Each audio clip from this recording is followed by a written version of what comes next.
यदि तपाईँहरू पनि दक्षिण कोरियामा हुनुहुन्छ र तपाईँहरूले E74 अथवा E74R भिजा परिवर्तन गराउन चाहनुहुन्छ र अब तपाईँहरूलाई यसको बारेमा प्रोसेसहरू केही पनि थाहा छैन, अथवा तपाईँहरू एग्रिकल्चरमा हुनुहुन्छ र तपाईँहरूको चाहिँ कम्पनीको ट्याक्स दर्ता नभएको, अथवा तपाईँहरूको सोधो खुमेकजुङमेङसम्म इन्कमहरू नपुगेको अवस्था छ र तपाईँहरूले E74 भिजा परिवर्तन गर्न सकिरहनु भएको छैन भने अब तपाईँहरूको लागि, यदि तपाईँहरू एग्रिकल्चरमा हुनुहुन्छ र तपाईँहरूको कम्पनीको दर्ता भएको छैन, फर्महरू दर्ता छैन, अथवा ट्याक्सहरू तिरेको छैन भने त्यस्तो अवस्थामा पनि तपाईँहरूलाई भिजा परिवर्तन गराउन चाहनुहुन्छ भने अब तपाईँहरूको लागि भनेर हाम्रो यो जिएमके भिजा कोरियाले तपाईँहरूको सम्पूर्ण प्रोसेसहरू सबै अनलाइन मार्फतै गरिदिनेछ। र जस्ट तपाईँहरूले, यदि तपाईँहरू भिजा चेन्ज गर्न चाहनुहुन्छ भने हामीलाई म्यासेज गरेर यहाँनिर स्क्रिनमा दिएको फोन नम्बर अथवा फेसबुकमा म्यासेज गरेर तपाईँहरूले आफ्नो जानकारी मात्र दिनुभयो भने तपाईँहरूको यदि कर नतिरेको अवस्था, सोधो खुमेकजुङमेङहरू नपुगेको अवस्थामा पनि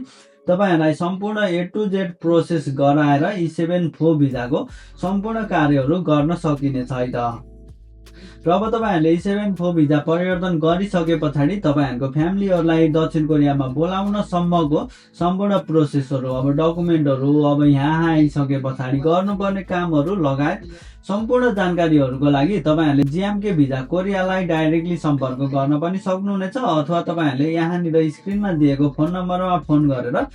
थप जानकारीहरू बुझ्न सक्नुहुनेछ है त। र अब यसको साथसाथै तपाईँहरू दक्षिण कोरियामा हुनुहुन्छ र दक्षिण कोरियामा तपाईँहरूलाई चाहिँ प्राइभेट कारहरू किन्न मन छ, सेकेन्ड ह्यान्ड गाडीहरू किन्न चाहनुहुन्छ भने त्यसको लागि पनि हाम्रो यसै जिएमके भिजा कोरियाको साथसाथै रेनबो मोटर्सले चाहिँ तपाईँहरूको अब गाडी किन्ने सपना पनि पुरा गर्नेछ। त्यस कारणले अब तपाईँहरू दक्षिण कोरियामा हुनुहुन्छ, अब यदि भिजा चेन्ज गर्न चाहनुहुन्छ अथवा तपाईँहरूले गाडीहरू किन्न चाहनुहुन्छ भने तपाईँहरूले सिधै GMK visa Korea plus rainbow motors दुईवटैको नम्बरहरू मैले तपाईँहरूलाई यहाँनिर स्क्रिनमा राखिदिएको छु। तपाईँहरूले यहाँ स्क्रिनमा दिएको फोन नम्बरमा फोन गरेर बुझ्न पनि सक्नुहुनेछ, अथवा म्यासेज गरेर थप जानकारीहरू लिन सक्नुहुनेछ है त। हस् त, हाम्रो आजको इन्फर्मेसन यति नै थियो र थप यस्तै इन्फर्मेटिभ भिडियोहरू हेर्नको लागि नेप डाइनामिक क्रिएसनलाई सब्सक्राइब र फलो अवश्य गर्नुहोला। हस् त, धन्यवाद।